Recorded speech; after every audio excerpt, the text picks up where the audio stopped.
This is my 1960s project, and I decided to interview Lou Ramsdale. And during this time, Lou was an officer in the Strategic Air Command, and one of the key things that he started this interview off talking about was the Cuban Missile Crisis. The most memorable moment would have been the Cuban Missile Crisis. I was an officer in the Strategic Air Command, a munitions officer, so I knew what was going on. We can't talk about it even today, I think. The stuff we were doing was exempted from automatic declassification. Now, the world knows what was going on, but we can't talk about it. So that was really very memorable. Now, this was really shocking to me because you would think after divulging so much of his time into working for the government and with the Air Force that he would be able to share his experiences and really let everyone know what was happening, but he wasn't. So this really took me by surprise and I wanted to look more into it. So after researching more, I did find out that the Cuban Missile Crisis, the leaders of the U.S. and the Soviet Union engaged in a tense 13-day political and military standoff during October of 1962, and this was all because of the installation of nuclear-armed Soviet missiles on Cuba. Now, President Kennedy during this time had notified the Americans about the presence of the missiles and explained how his decision was to enact a naval blockade around Cuba, but he made it clear that the U.S. was prepared to use military forces if necessary to neutralize this perceived threat to a national security. My wife was, and our neighbor were packed up. We had a dog and their baby, and they were heading for the Ozarks to get out in the hills and so on. So, yeah, it was a very interesting period. And probably one of the most important moments in human history. Now, this caused a lot of havoc within the United States because a lot of people feared that the world was about to go into this huge nuclear war, which you can kind of imagine because Lou was discussing how his neighbors were even trying to move away, just get away from all of the chaos that was occurring during this time.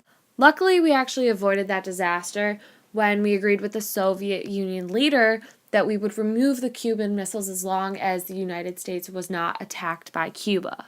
The next topic Lou and I discussed was about how people after graduating high school during this time would then go to college and then get their graduate's degree or master's, but after that they would go into either the military, the Navy, or the Air Force.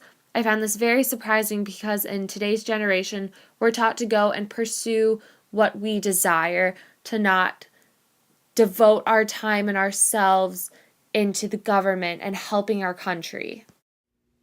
Just working for large companies, I think, generally speaking. Mm-hmm. Some are banking, but it was the age we talked about it earlier, much earlier, that it was still I called it the post-industrial revolution age, where you went to college, you graduated, you maybe went to grad school, then you would go probably in the service or public service of some kind of Peace Corps was being founded, and then you just went to work, and that's what we did, and that's what about pretty much everybody did. So, were there any notable riots in your neighborhood during this time? We did not have riots in Winnetka, but there certainly were riots in Chicago during the Democratic Convention in 1968. The Democratic National Convention in Chicago was something I had not heard about, but I had learned that on this day, tens of thousands of Vietnam War protesters had battled police in the streets, all while the Democratic Party fell apart over an internal disagreement concerning its stance on Vietnam. And in the course of 24 hours, the predominant American line of thought on the Cold War with the Soviet Union was basically shattered. We had also had some riots in Cincinnati. I didn't mention that when Martin Luther King was murdered, not married, good grief. There were riots, and a friend of mine and I got in his car, and drove around filming the National Guard around the guarding churches and things like that. So we did see those. Next topic Lou and I discussed was music during the 1960s, which was something we didn't really touch on that much because he couldn't have been a part of it since he was raising a family, but the general consensus we kind of discussed about it was how influential it was to teenagers and young adults during this time because it gave them an out on all the drama that was occurring during this time, but also gave them a way to kind of find what their dislikes and likes were. But one thing I would mention is that because we were raising children in that period, we really missed the evolution in music, which is, of course, one of the major things that went on in the 60s. You went from the Beach Boys and Harry Belafonte to I sometimes call it modern noise. Lou then mentioned that him and his wife had both gone to Michigan for college, and he told me about the SDS, which stands for Students for a Democratic Society, and this was a student activist movement in the U.S. that was one of the main representations of the New Left, and the New Left was a broad political movement, mainly during the 1960s and 70s, that consisted of educators, agitators, and others who sought to implement a broad range of reforms on issues like gay rights and abortion and gender roles.